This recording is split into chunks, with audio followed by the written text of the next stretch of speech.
Woo.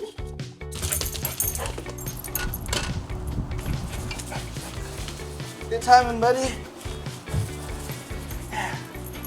All right, we got our water tank, which means it's time to start plumbing. So first things first, gotta clean your water tank. So when they first get made, they have some residue left inside, so I'm gonna rinse it out real good. All right, got a hose, let's rinse it out.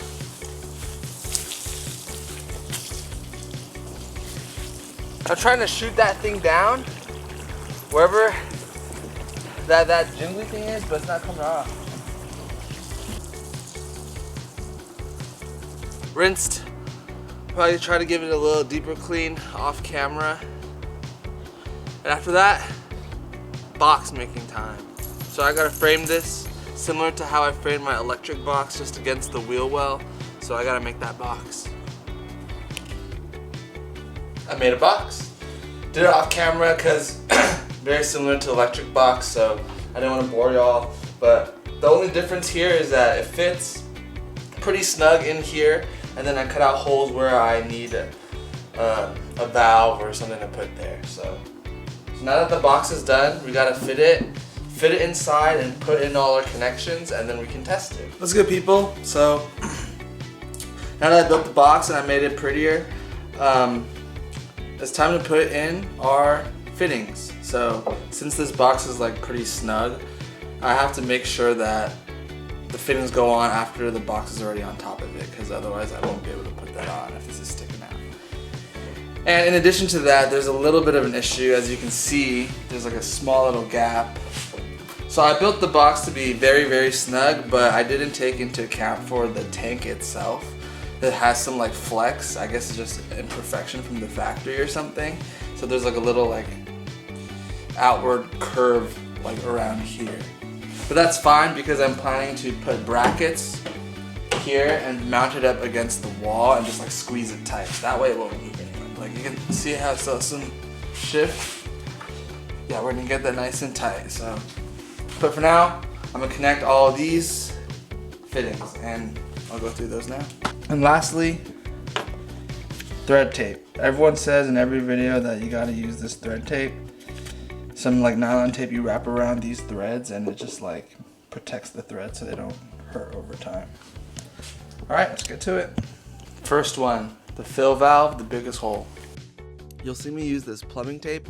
It's nylon, and every YouTube video I've watched says it's standard practice to use this for plumbing. And basically you wrap it around those threads and then it pushes in quite nicely and protects the threads so you don't ruin them. And then for the second one here, I did the same thing, except I didn't have a valve to get leverage to screw it in, so I had to use this wrench and it was easy peasy after that. Okay, last one.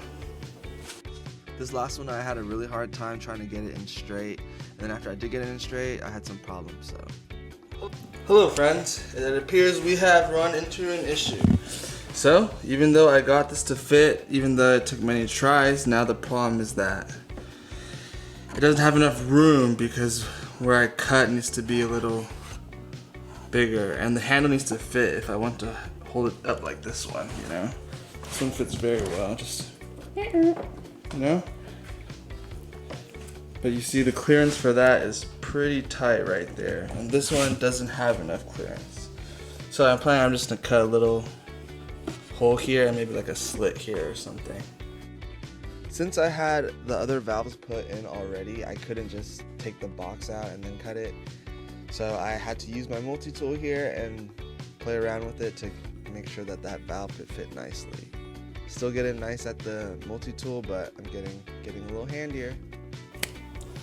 Since I made it ugly, I had to make it look better again. I just used the iron-on tape to make a little border so it looks more organized, even though the true edges are uglier. But yep, this is the 3 of them. There's one more to the back, and then I have to connect everything up, and then we should be good. I forgot to tell y'all, but I did remove that nasty plastic inside my tank. Here it is. Just scratched it out, rinsed it out again. Alright friends, now that all the fittings are connected to the water tank, I'm going to mount the pump. So this is the pump and this is the accumulator. So this basically just can collect extra water and like hold more pressure so that my flow is always steady. And yeah, so I've connected that with a T connector here, and I'll have a barb, and then I'll just have another pipe that comes out here. So I'm trying to connect it like this. I have a little black dot here, if you can see it, where I want to put it here. And then a pipe will go from here. Oh, sorry.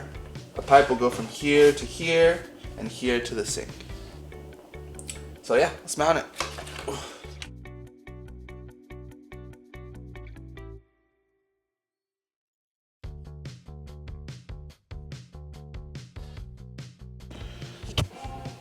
Pump, accumulator. Gonna connect the pipe now.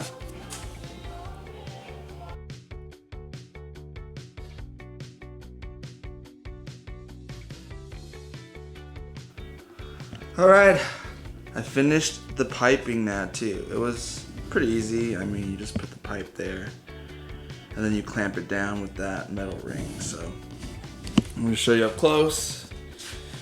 The barb I had earlier connected to the accumulator and the pump now has a hose, and this will go to the sink, but I won't connect that yet. I'm just testing it to make sure that the pump works. And then on the other side, I've also added a tube here. This is the air vent tube. So some people put like a metal mesh here, but we'll see. We'll see what I do. But yeah, let's take this outside, this bad boy outside, and test it. So today we are testing our water tank that I built, and I have it set up so that we can all test it right now. And the first thing we will test is filling up the tank, obviously, because I want water. So what we have set up here is a flexible hose, and that attaches to this converter that converts to like a brass inlet thread that connects straight into my water tank. And I have two valves, one on the hose, one directly to the tank. So let's fire it up. Alright, so we're seeing our hose expand, which is definitely a good sign. There's water in the hose, I can feel it, there's pressure. So let's open up the hose port. No leaks, good sign. And then lastly, the valve to the tank, so we should start hearing some water like pour in. Woo! And we do!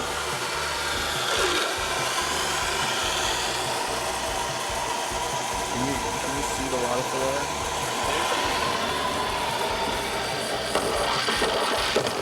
Water is most definitely filling up.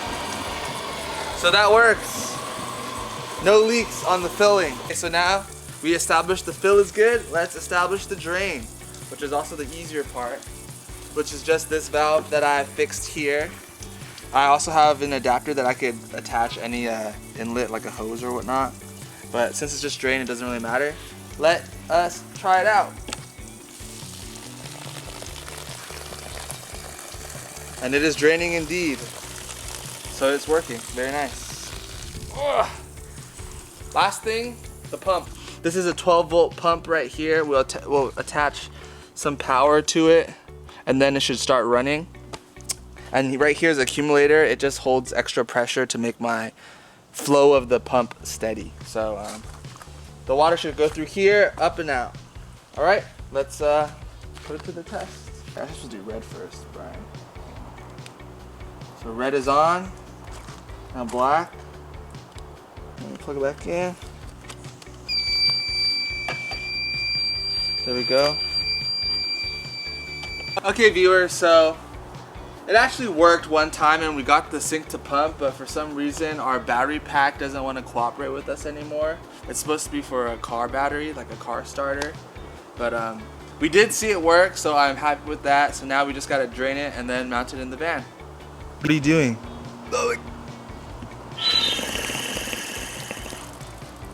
Pretty good. Got out nothing.